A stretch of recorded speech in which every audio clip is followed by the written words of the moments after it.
사무엘하 11장 26절에서 12장 6절까지의 말씀입니다. 사무엘하 11장 26절에서 12장 6절입니다.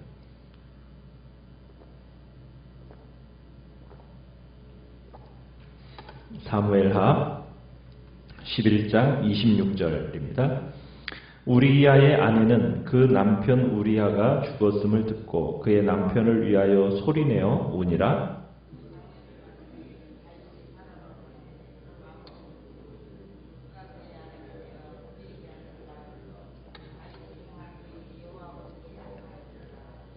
여호와께서 나단을 다윗에게 보내시니 그가 다윗에게 가서 그에게 이르되 한 성읍에 두 사람이 있는데 한 사람은 부하고 한 사람은 가난하니 가난한 사람은 아무것도 없고 자기가 사서 기르는 작은 암양 새끼 한 마리뿐이라. 그 암양 새끼는 그와 그의 자식과 함께 자라며 그가 먹는 것을 먹으며 그의 잔으로 마시며 그의 품에 누움으로 그에게는 딸처럼 되었거늘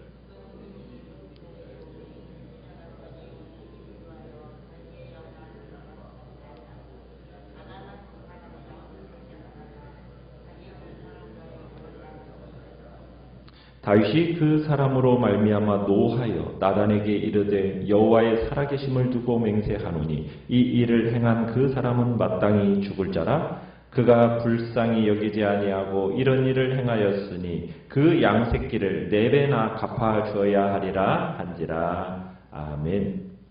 오늘 말씀의 제목은 하나님이 보시기에 라는 제목으로 말씀을 나눕니다. 다윗이 우리아의 아내였던 이 밧세바를과 간음을 하게 되고, 그리고 그 간음을 은폐하기 위해서 그의 남편 우리아를 전쟁터에서 죽입니다. 우리아의 아내 밧세바는 남편이 죽었다는 소식을 오늘 26절에 보면은 듣게 되죠. 듣고서는 정말 슬피 웁니다. 그리고는 우리아의 장례식이 진행되고 우리아의 장례식이 끝나자마자 다윗은 사람을 보내서 밧세바를 자신의 왕궁으로 데려와서 자기의 아내를 삼아버립니다. 다윗이 이렇게 서둘러서 밧세바를 아내로 삼았던 이유는 무엇이겠습니까? 장차 밧세바가 낳게 될 이 아이가 밧세바와 자신이 결혼한 뒤 합법적으로 태어난 아이라는 사실을 사람들에게 보여주기 위해서 서둘러서 그렇게 결혼을 했음에 틀림없습니다. 다윗은 이 모든 일에 있어서 비밀리에 끝냈기에 그 누구도 모른다라고 생각을 했을 겁니다. 그리고 다윗은 이 모든 일이 이제 끝났다, 이렇게 끝난 것으로 생각을 했겠죠. 그러나 하나님은 그 모든 것을 다 보고 계셨습니다. 그래서 하나님이 이제 직접 나서서 다윗이 전혀 예상치 못하는 그러한 사람과 방법을 통해서 이제 상황을 뒤집으십니다. 이 당시에는 왕이 전사한 신하의 아내를 거두어준다라는 것은 사람들에게 칭송받을 만한 일이었습니다. 왜냐하면 죽은 남편으로 인하여서 이제 그의 삶과 생계가 막막해진 그런 상태 속에서 왕이 참으로 그 신하의 아내를 거두어준다는 것은 얼마나 참 사람들이 볼 때는 그 왕을 칭송할 만한 일이었겠습니까? 그러나 이 일에 대해서 하나님은 어떻게 보고 계십니까? 하나님의 평가는 어떻게 내려지고 있습니까? 27절, 사무엘하 11장 27절을 그 맨 끝에 보면은 뭐라고 되어 있어요? 다윗이 행한 그 일이 여호와 보시기에 어땠더라? 악하였더라, 이렇게 기록하고 있어요. 하나님 보시기에 그 일은 악했습니다. 지금 다윗은 어떤 상태 가운데 있는가요? 지금 불편한 마음을 갖고 있는가요? 그냥 평안한 가운데 있나요? 그죠? 어떻게 보면은 다윗이 불편한 마음을 갖고 있다라는 표현이 지금 성경에는 전혀 없습니다. 궁궐안은 이제 원래 평온한 상태로 지금 다 돌아갔어요. 정말 가시 같은 우리아도 제거가 되었습니다. 이제 밧세바는 자기의 정식 부인이 되었어요. 자, 그리고 얼마 후에는 이제 그 불륜의 상징이었던 아기까지도 태어났습니다. 자, 그 아기는 궁궐에서 어떻게 여김받았겠어요? 정말 귀여움을 받으면서 자랐을 겁니다. 그때까지 아무 이상이 없었어요. 그러나 하나님이 보시기에 이 일은 어떻다고요? 분명히 악했습니다. 죄 가운데서 지금 자기의 종이 안락하게 머문다. 하나님이 그대로 두고 보고 계실 수 있습니까? 그럴 수가 없어요. 하나님 그렇게 허용하지 않으십니다. 다윗이 회개할 기미가 보여요, 안 보여요? 전혀 보이지 않습니다. 그러자 하나님이 보내십니다. 누구를 보내십니까? 12장 1절에 나단 선지자를 보냅니다. 1절 보내시니라는 단어가 중요한 거예요. 다윗은 스스로 회개할 마음이 없어요, 지금. 그래서 하나님이 뭐 하신 거예요? 보내신 겁니다. 하나님의 말씀을 가진 선지자를 하나님이 보내시면서 이러면서 이제 다윗의 회개가 시작이 되는 거예요. 인생은요, 스스로 회개할 수 있는 힘과 능력이 없어요.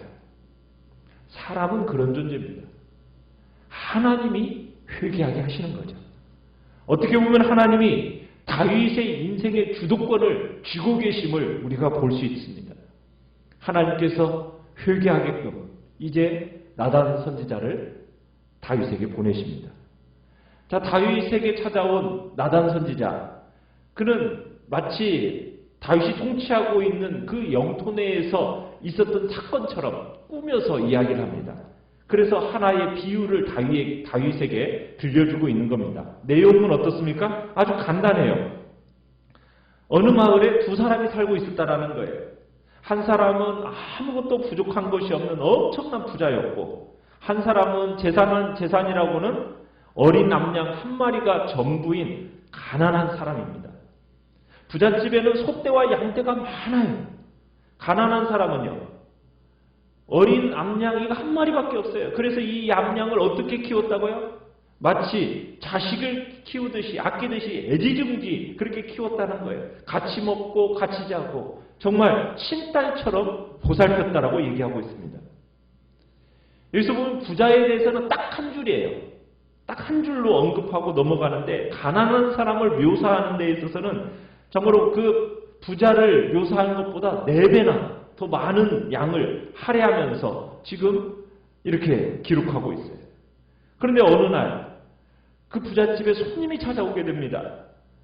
부자는 자기 짐승을 아까워서 그걸로 손님을 대접하지 못해요. 그러니까 어떻게 했습니까?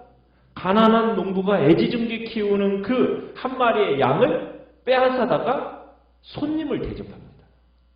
여기서 4절에 보면은 가난한 사람의 양 새끼를 빼앗아라는 단어가 나오지 않습니까? 이 빼앗아라는 단어가 11장 4절에서 다윗이 밧세바를 취하였다라는 그 얘기와 이제 똑같은 단어로서 이제 사용이 되어집니다. 그래서 이제 이 사건과 둘을 연결을 시키는 거예요. 자, 나단이 들려주는 이 얘기에 몰입되어 있어요, 다윗이. 그러다 이제 다윗이 이 이야기를 듣고 나서 어떤 반응을 보입니까? 몹시 분개하죠. 아마도 다윗이 양을 돌보는 목동이었지 않습니까? 그러니까 이 나단이 어린 양 이야기에 대해서 막 더 몰입이 되었던 것 같아요. 그러자 선언을 합니다. 5절에 가보면은 뭐라고 선언을 하느냐면, 이스라엘 하늘 아래에서 이런 천인공노할 인간이 숨쉬고 있단 말이냐? 그런 인간은 죽어야 마땅하지. 그러면 죽기 전에 양 새끼를 4배나 갚아줘야 할 거다. 여기서 4배라는 것은 율법에 도둑에 대한 배상으로서 신명기 율법에서 이 출애굽한 뒤에 신해산 율법에서 정해놓은 이 율법입니다. 그러니까 도둑질한 놈은 어떻게 하라는 거예요? 4배로 갚아주는 겁니다. 그러니까는 근데 지금 다윗은 이 네다섯 배로 갚아주는 것으로 만족할 수가 없어서 뭐라고까지 얘기하고 있어요? 죽어 마땅한 놈이라고 지금 흥분을 하고 있습니다. 다윗은 나단에게 이런 일은 도저히 용납될 수 없다라는 거죠. 어디 사는 누가 이런 일을 행했는지 가르쳐달라는 겁니다. 내가 사람을 보내가지고 즉시 그런 일을 수습하고 그놈을 죽여서 내가 다스리는 이 통치하는 나라의 공의와 정의가 살아있음을 내가 온천하에 알리겠다는 거예요. 아마도 다윗은 그 이 부자를 가리켜서 사람의 탈을 쓴 짐승만도 못한 놈이라고 아마 생각을 했을 겁니다. 근데 그게 누구예요? 어떻게 보면은 밧세바와 간음을 하고 죄를 은폐하고 그녀의 남편을 살해한 다윗은 여기에 등장하는 부자보다도 어떤 사람입니까? 더 나쁜 놈이죠. 그죠? 그런데 이것을 다윗이 아는지 모르는지 아마 모르는 것 같아요. 자신의 죄와 자기 자격지심으로 인해서 도리어 그냥 남의 죄에 대해서 막 분노하는 것인지 어찌되었든지 다윗이 스스로 자기 죄에 대해서 막 분노할 수 있게 하니 나단의 능력이 참 대단한 것 같긴 해요. 그죠? 자기의 나단의 지혜를 엿볼 수 있는 비유입니다. 그러니까 나단은 막 무턱대고 막 비난하거나 막 길게 장광설을 늘어놓지 않습니다. 그 무자비한 부자에 대해서 다윗의 혈압을 확 올려놓고서는 다윗으로 하여금 자신을 스스로 고소하게끔 만들었던 거죠.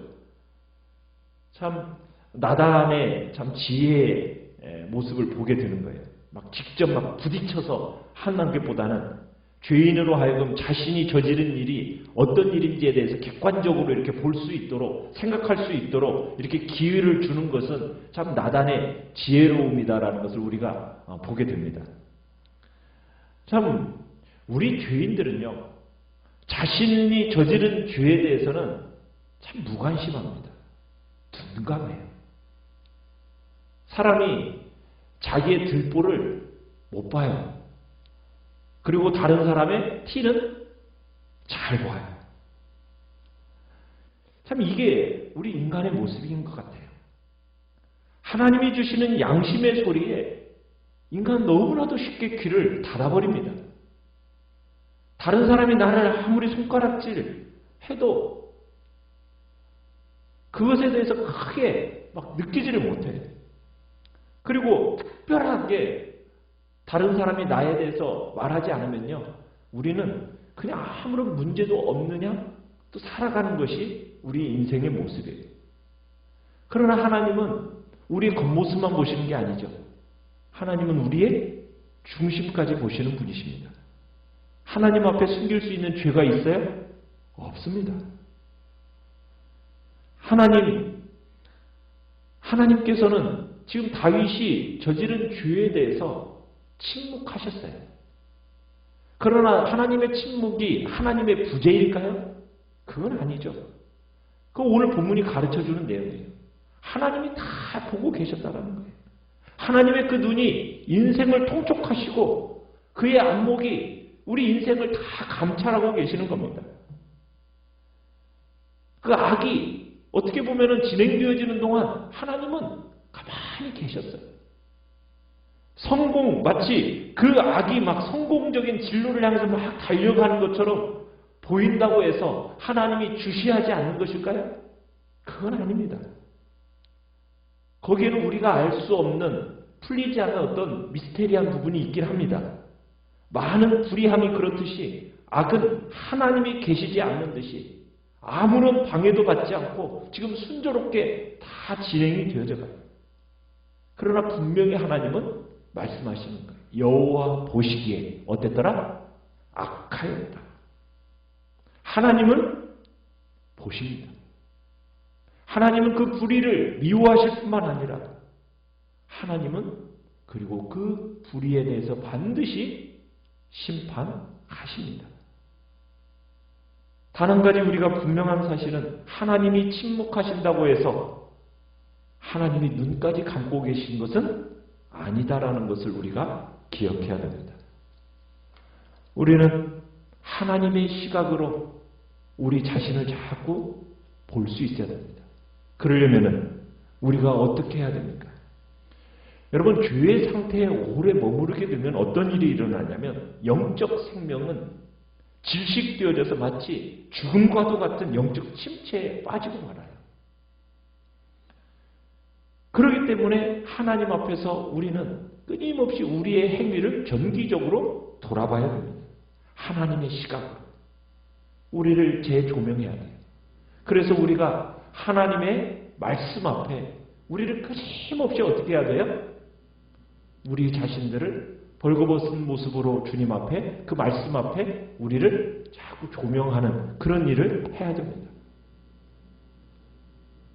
우리가 우리 자신의 시각으로, 다른 사람들의 시각으로 우리를 합리화해서는 안 되고 끊임없이 하나님 말씀 앞에서 나의 행동과 나의 말과 나의 태도가 어떠한지, 하나님이 바라보시기에, 하나님이 보시기에 나는 어떠한 모습인지를 끊임없이 비춰보면서 우리의 인생을 바로잡는 일이 굉장히 중요하다는 것을 다시 한번 이 장면을 통해서 보게 되는 것입니다. 오늘도 우리의 행위를 진리 앞에서 다시 한번 재조명해 보시고 하나님의 말씀 앞에 우리를 세워서 정말 죄에 결국에는 덫에 걸려서 그게 죄인지도 모른 채 평안하니까 그것이 마치 모든 것들이 다 지나가는 양, 우리는 그렇게 생각하면 안 됩니다. 끊임없이 우리 자신을 돌아보면서 십자가 앞에 나를 세우고 말씀 앞에 우리 자신을 세워가면서 주님이 주시는 그 진리 안에서 우리를 거룩하고 성결하고 주님의 복된 자녀의 모습으로 우리 자신들을 세워가기를 간절히 바랍니다. 말씀을 생각하면서 기도하시고